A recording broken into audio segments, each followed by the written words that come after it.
right, out here pretty early in the AM. This thing has a pretty cool low light camera on it, man. So what you're seeing right there is a local golf spot, and that's like their I'm not sure what I guess that's where people they just practice taking like long shots. I don't know what you call it, but it's pretty popular place. A lot of folks like to go there. Good little cool little course. So here we go.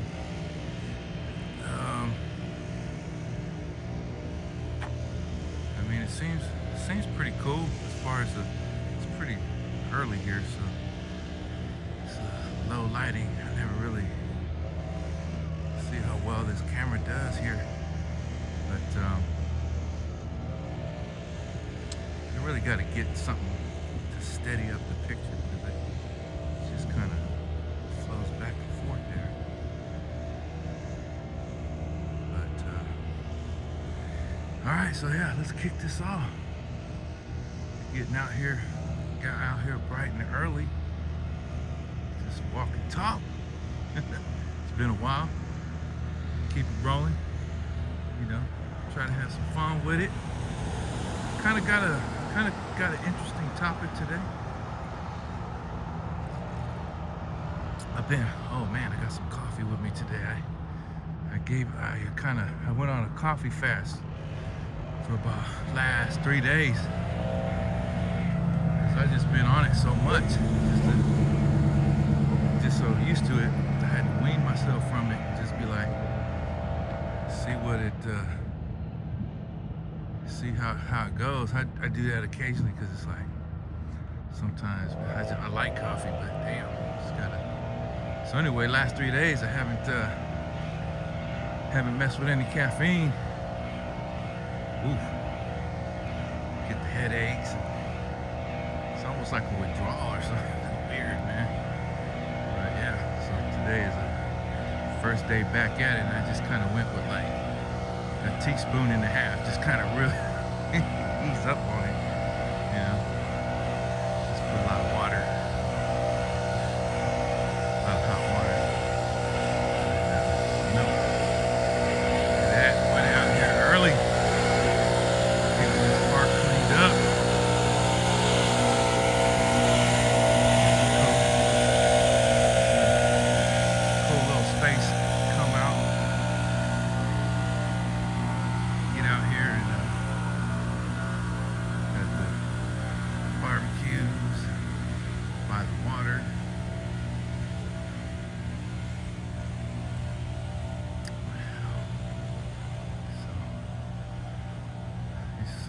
Weekends, they'll be out here on the fields playing soccer.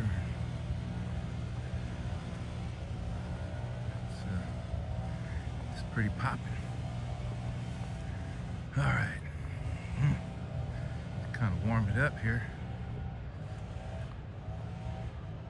So today's topic might be, hope it's not too much controversy, but it has to do with language and words from a perspective of, say, storytelling. You know, storytelling. What the heck? What is that? A little bit of light refracting. Yeah, from the perspective of storytelling. Here, get over to the other side of the trail. So yeah, language from a perspective of, say, storytelling, whether that be musically, you know, verbally, written, you know, video-wise. You know, like movies, news, whether it's, you know, entertainment or, say, performative, you know, comedy, what else, you know, rhetoric, oratory, public speaking, that sort of thing. So I'm trying to address a kind of a topic regarding word or word usage, but I'm going after a specific word, and that word is nigger. And why that word, for the longest time, I always felt like that's just a vulgar curse word, cussing, almost like curse word. But man, when you are because I've been fired over that word. I've been let go of a job over that word, and I was simply using it, and I said this before, I was using it in a context of telling a story, and I thought I was with a group of people that I didn't think they would be tripping, and I grew up in an era where it's like, you listen to rap music, if you even comedy, even, just movies, it was just, I don't know, it's just all over. But you take it in context. And so if you're someone that is telling stories, if you're someone that is speaking, okay, let me back up. Let me tell you my relationship with that word. So yeah, for the longest, and I still do think it's vulgar. I don't really say that word. It could be funny sometimes too. But and I think it has more to do with other things in life that has nothing to do with, So I better just explain. I best explain myself here. So the best way I can explain it is, it's been some time now. I got married back in the early 90s. And I got a letter in the mail. It was just addressed to me, and it was anonymous. No sender, no name on it. And in that letter, I was basically berated for my choice of, wife and family life, and the word nigger was used in that letter. And I'm like, what the? I'm just a guy working a job who decided, picked his wife, got married, raised my daughter, raised a family, and that's what I'm trying to do. And someone, this is, like I said, mid-90s, yeah, mid to late 90s, and someone that I know, or personally, this is what I'm thinking, someone personally decides they want to send me an anonymous letter, berate me for my life decisions of wanting to get married and have a family and build my life. So yeah, that pissed me off. I was like, who is this? I just think I'm just an average Joe, and I pissed someone off, either close to me or that knows me, to want to do something like that. Yeah, whatever, man. I just gotta chalk that up to the game. That's just, it's kind of effed up, but it is what it is. Nothing I can do about it. Hey, life goes on, right? Anyways, so I'm working my job, and job has like a family day. You come in, do a tour of where you work and everything. So I'm there with my wife and daughter, and I get through the front door, and a dude approaches me and looks at me, squares up on me, looks at me. We're in the workspace at this point. Tells me, man, I know you called me a nigger. I was like, what? I looked at my wife looked at me, I didn't say, this guy come out of nowhere, make some kind of accusation, don't even know him. Crazy, crazy. That's what I call crazy. That's crazy to me, you know. And then a co-worker comes by and say, hey, everything okay here? And then, you know, guy walks off. And I'm like, what the? Oh man, this is wild, man. So that goes down. All right, chalk that up. I didn't say one thing. I didn't say nothing. I mean, you know, just gotta let that roll. You know, you gotta play Teflon Don on that one and just let that slide off. I mean, that's nothing. You know, coming out of nowhere, talking shit, just fine, whatever. Never said anything like that. Anyway.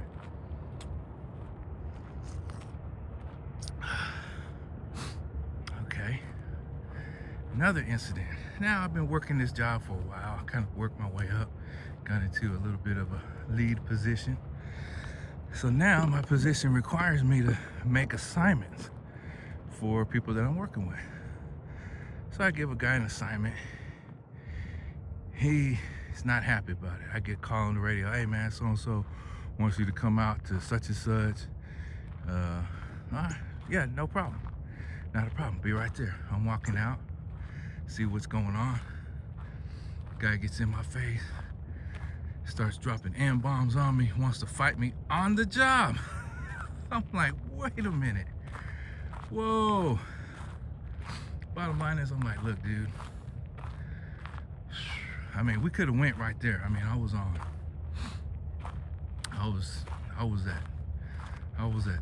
at my limit. We could have went right there. But I didn't want to do that. I was like, nah, be cool. So, you know, I just basically got it to the point where he did his assignment, you know, and had it out with him and the boss later. Nothing really came of it. And I wasn't gonna pursue nothing. I didn't care. I mean, it's just talk, whatever. Dude was having a bad night. I think he apologized anyway, so didn't even matter. But so that's the kind of weird relationship with that word. And so yeah, you know, years gone by now. Like I said, I've been fired for saying that word just because I'm telling a story.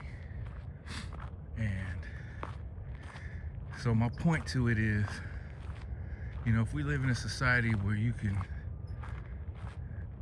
have so-called freedom of speech or open dialogue, and you're using it in a context like what I've used it in here to try and describe a story, you know, I think when you're speaking in the public, you definitely want to keep it clean. To me, keep it clean. You know what I'm saying? I mean, if you got your own thing, your own platform, whatever, that's what you be who you be. I mean, that's great. On a more open forum, like, you know, like YouTube, like Rumble or whatever.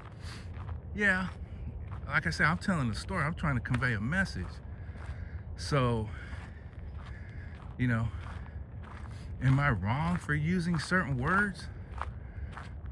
You know what I'm saying? I mean, as a content creator, you know, when you're framing, when you want to convey context, you know, it's like in the Bible, if you were to call, people use the word fool every day, like it's nothing. But in the Bible, you call someone a fool, you'd be damned by hellfire. So it's a trip. So that, it's a, you know, and I'm not advocating for anybody to say or speak a certain way or this or that.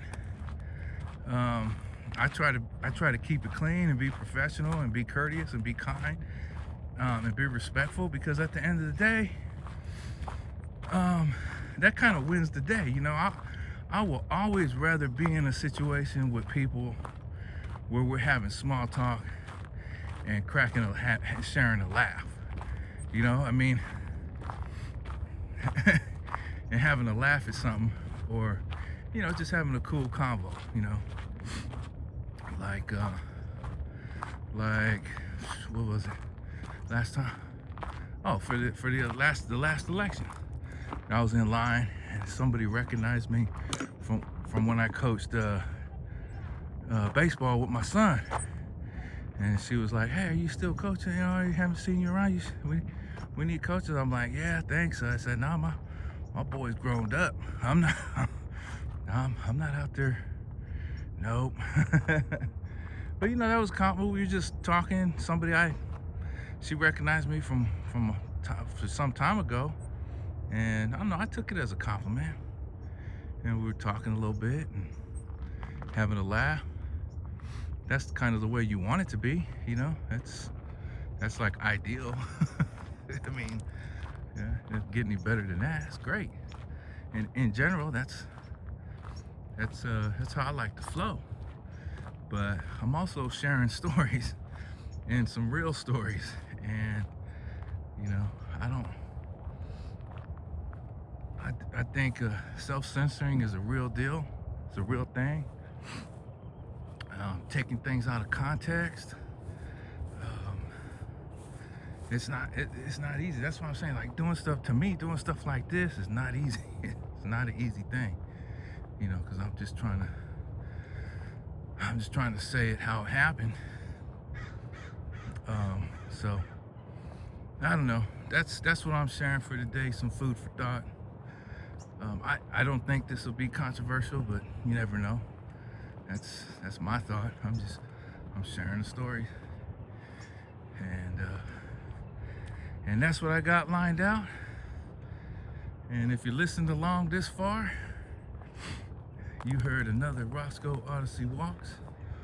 We out here early in the AM, walking and talking.